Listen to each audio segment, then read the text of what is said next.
గురూజీ 72 గంటల్లోనే ఫోన్లోని అద్భుతమైన జ్యోతిష్య పరిష్కారం చూపిస్తారు. నమ్మండి, నమ్మకపోండి, ఇది నిజం. శ్మశాన కాళి రుద్ర చౌడీదేవి ఆరాధకులు నంబర్ 1 వశీకరణ స్పెషలిస్ట్ గురూజీ. మనిషి పుట్టుక నుండి చనిపోయే వరకు వచ్చే అన్ని క్లిష్టమైన సమస్యలకు పరిష్కారం ఇక్కడ లభిస్తుంది. విద్య, ఉద్యోగం, వ్యవహారం, స్త్రీ ప్రేమ, పెళ్లి, సంతానం, స్త్రీ పురుష వశీకరణం, భూవశం, భార్యాభర్తల కలహాలు, కోర్టు సమస్యలు, విడాకుల సమస్యలు, చేతబడి, అప్పుల బాధ, ఇంకా మీకు ఎలాంటి సమస్యలు ఉన్నా 72 గంటల్లోనే 2026వ సంవత్సరం ఏప్రిల్ నెల ధనస్సు రాశి. ఈ ధనస్సు రాశికి శని అర్ధాష్టమం, 4ంట శని ఉన్నాడు. మరి గురువు 7ంట ఉన్నాడు. రాహుకేతువుల మధ్యలో గ్రహాలు పడ్డాయి.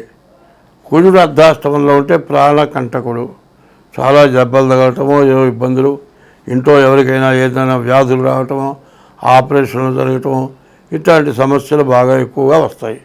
కాబట్టి ఈ రాశి వాళ్ళు మరి శనికి జపం చేయించుకోవాలి తప్పనిసరిగా. తర్వాత రాహుకేతువులు బాగాలేరు, అన్నిటికీ జపాలు చేయించాలంటే చాలా కష్టం. ఈ రాశి వాళ్ళకి రాహువు గురువు తప్పితే ఏ గ్రహాలు బాగాలేవు. గురువు వల్ల విద్య, ఉద్యోగం బాగుంటుంది, వ్యాపారాలు బాగాలేవు. రాహుకేతువుల మధ్యలో గ్రహాలు పడ్డాయి. ఎవరో తగులుతారు రాహుకేతువులని, ఒకళ్ళు ఎమడబడతాడు ఏదో నాకు పని చేయమని. రాహుకేతువులాగా పడ్డారు ఏందిరా అంటారు, వదిలిపెట్టకుండా వేధించుకు తింటారు. అట్లా రాహుకేతువులు విపరీతంగా వేధిస్తారు, చాలా నష్టపడతారు, చాలా అనారోగ్యాలు, చాలా సమస్యలు, చాలా ఇబ్బందులు, విపరీతమైన బాధలు వస్తాయి. ఎన్ని బాధలు పడి తట్టుకోలేక చివరికి ఏమవుతుంది, ఏ పని చేయలేక చివరికి బ్రతుకు తిరుగులేక చాలా బాధలు పట్టడం జరుగుతుంది. ఇటువంటి బాధల నుంచి మీరు కోలుకోవాలి అంటే డేట్ ఆఫ్ బర్త్ ద్వారా జాతకం చూపించుకోవాలి. ఒకటే చెబుతున్నా, ఏమంటే దారిలో వెళుతున్నావు, బొట్టన వేలికి దెబ్బ తగిలింది, గోరు కదిలి పైకి లేచింది, రక్తం బాగా వచ్చింది. తెలిసిన వాడేమంటాడు, అరే ముందు డాక్టర్ దగ్గరికి పోయి ఆ వేలు క్లీన్ చేయించి కట్టుకట్టించి సెప్టిక్ కాకుండా ఇంజక్షన్ చేయించుకోరా అంటే వీడంటాడు, నాకు ఎటువంటివి దెబ్బలు లెక్కలేదు, అన్నీ పోతాయిలే అంటాడు, పోతాడు. చివరికి ఈ దెబ్బకి మట్టి తగిలేటప్పటికల్లా సెప్టిక్ అవుతుంది. సెప్టిక్ అయిన తర్వాత చీము పడుతుంది, వాస్తుంది. అది కూడా లెక్క చేయలేదు అనుకోండి, చివరికి ముద్దు బారిపోతుంది, నొప్పి కూడా తెలియదు, చేతితో పట్టుకున్న స్పర్శ కూడా తెలియదు. అప్పుడు డాక్టర్ దగ్గరికి పోయి ఇట్లా అందే అంటే, నాయనా నీకు కాలు సెప్టిక్ అయిపోయింది, వేలు వరకు తీసేయాలో పాదం వరకు తీసేయాలో తెలియదు అంటాడు. అట్లాగే జ్యోతిష్యం ఎట్లాంటిదంటే, నువ్వు నష్టపడ్డ తర్వాత నా దగ్గరకు వచ్చి ఏంటి ప్రయోజనం, 3 వంతులు పోగొట్టుకున్నావు, అది కాక నేను జాతకం చెబితే ఇంకొక నష్టం పడాలి, ఎందుకు ఇంకా ఖర్చు పెట్టిస్తాను నేను. కాబట్టి అక్కడి దాకా రాకుండా ముందుగా డేట్ ఆఫ్ బర్త్ ద్వారా జాతకం చూపించుకోండి. ఇప్పుడు సంవత్సరం మధ్యలో ముందు జనవరి నుంచి మార్చి నుంచి కొత్త సంవత్సరం వచ్చింది. మార్చి 19 నుంచి 27 ఏప్రిల్ 6వ తారీఖు వరకు, 2026 మార్చి 19 నుంచి 2027 తారీఖు 2027వ సంవత్సరం ఏప్రిల్ 6వ తారీఖు వరకు కొత్త సంవత్సరం. ఈ సంవత్సరం లోపల చాలా సమస్యలు బాగా ఎక్కువ అవుతున్నాయి. చూడండి, యుద్ధాలు పెరిగిపోతున్నాయి. ముందు ఆయిల్ సమస్య వస్తుంది, ఆయిల్ రేట్లు పెరుగుతాయి. ఈ ఆయిల్ రేట్లు ఎప్పుడైతే పెరిగినాయో ప్రతి వస్తువు మీద ధరలు పడతాయి. కాబట్టి మీరు ఏం చేయాలి అంటే ముందుగా డేట్ ఆఫ్ బర్త్ ద్వారా మీ జాతకం చూపించుకోవడం చాలా అవసరం. స్వస్తి. శ్రీ గురుభ్యో నమః. శ్రీ మహాగణాధిపతయే నమః. శ్రీ మహాసరస్వత్యై నమః. శ్రీ గురుభ్యో నమః. హరి ఓం.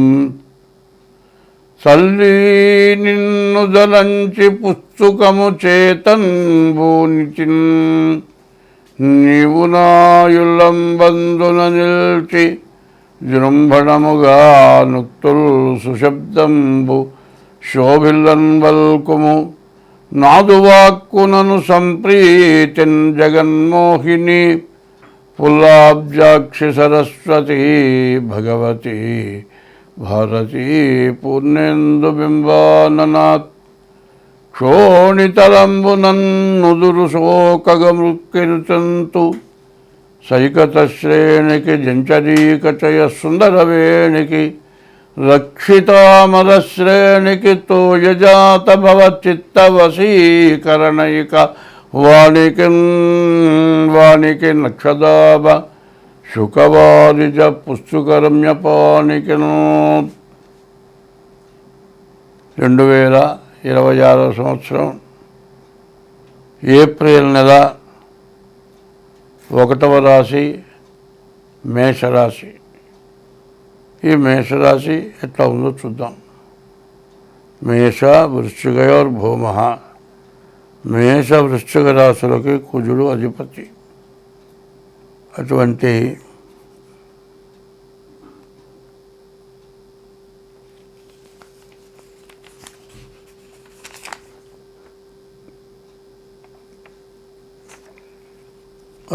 కుజుడు ద్వాదశంలో ఉన్నాడు. మరి కుజుడు ఏకాదశంలో ఉన్నాడు. కుజుడు, బుధుడు, రాహువు ఈ 3 గ్రహాలు కూడా ఏకాదశంలో ఉన్నాయి. ఈ 3 గ్రహాలు ఏకాదశంలో ఉంటే చాలా బాగా ఉంటుంది. మరి ఈ రాశిలో ఉన్నటువంటి కుజుడు, బుధుడు, రాహువు డబ్బు బాగా వస్తుంది. ఎప్పుడు వచ్చే దానికంటే బాగా ఎక్కువగా వస్తుంది. కుజుడు బాగున్నాడు. స్థలాలు కానీ ఇల్లు కానీ కొనుక్కుంటానే బాగా అవకాశం ఉంది. బుధుడు బాగున్నాడు. వ్యాపారం బాగా సాగుతుంది. శుక్రుడు బాగున్నాడు. వివాహం జరగటానికి బాగా అవకాశం ఉంది.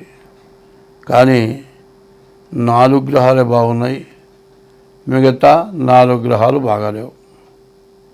రవి, శని, శుక్రుడు, గురువు, రాహువు, కేతువు ఈ 4 గ్రహాలు రవి, శని, శుక్రుడు, రాహువు, శుక్రుడు, గురువు, కేతువు ఈ గ్రహాలు బాగాలేవు. దీనివల్ల 12 ఉన్నటువంటి మరి ఈ శని వల్ల ఏమిటాయంటే ద్వాదశాంత్యో వ్యయోరిప్ప. ఏలినాడు శని మొదటి భాగం మేషరాశికి. ద్వాదశాంతి 12 ఉన్నాడు. ఈ మేషరాశికి 12 ఉంటే వ్యయకారకుడు. విపరీతమైన డబ్బు ఖర్చు పెట్టిస్తాడు. అప్పులు తెచ్చి కూడా ఖర్చు పెట్టాల్సి వస్తుంది. చాలా ఇబ్బందులు. ఎంత డబ్బున్నా చాలదు. ఏదో రకమైన ఖర్చు. ఇట్లా విపరీతమైన సమస్యలు బాగా ఎక్కువగా ఉన్నాయి. అందులో రాహుకేతువుల మధ్యలో గ్రహాలు పడ్డాయి.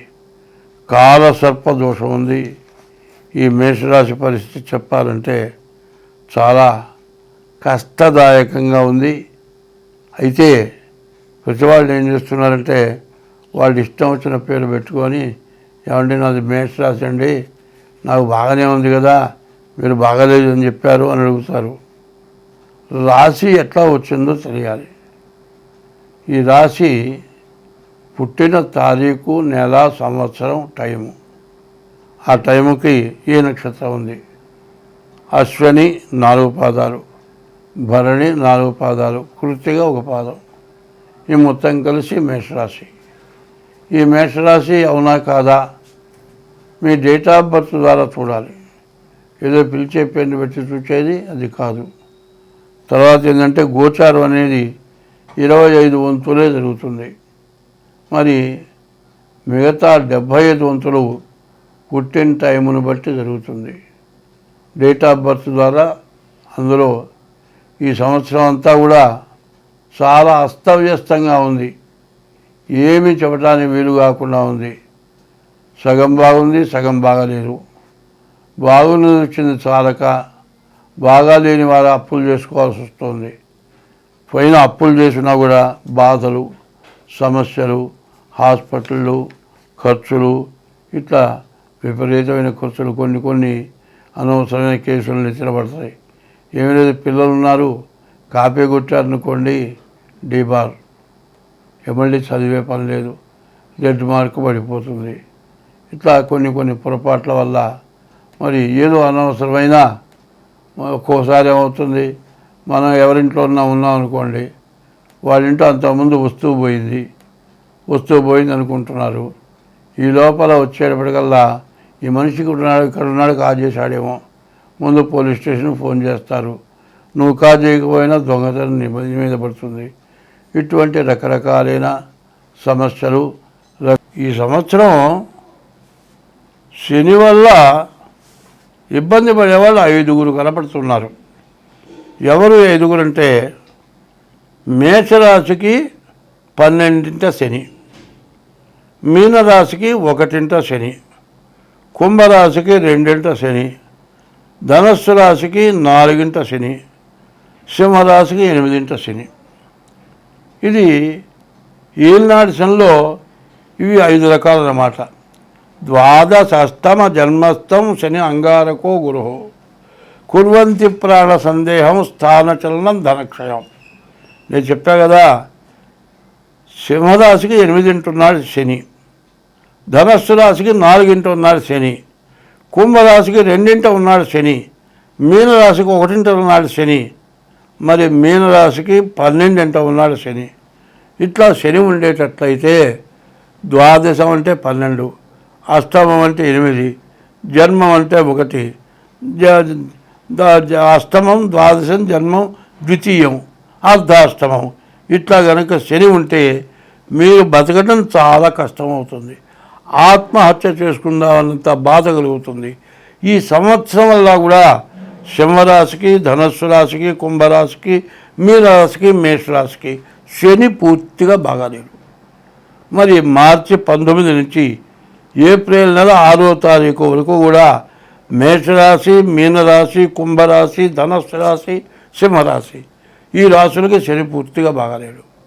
మరి గోచార రీత్యా బాగాలేదు. జన్మలగ్న రీత్యా ఎట్లా ఉన్నది అనేదానికి ముందు మీ డేట్ ఆఫ్ బర్త్ ద్వారా మీ జాతకం చూపించుకోవటం చాలా అవసరం.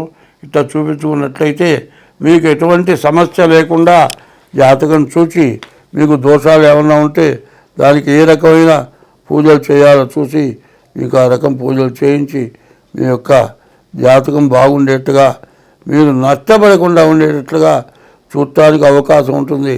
కాబట్టి మీరు మా మీకు మా నెంబర్కి ఫోన్ చేసి మీ డేట్ ఆఫ్ బర్త్ చెప్పి తగిన ఫీజు చెల్లించి, డేట్ ఆఫ్ బర్త్ లేకపోతే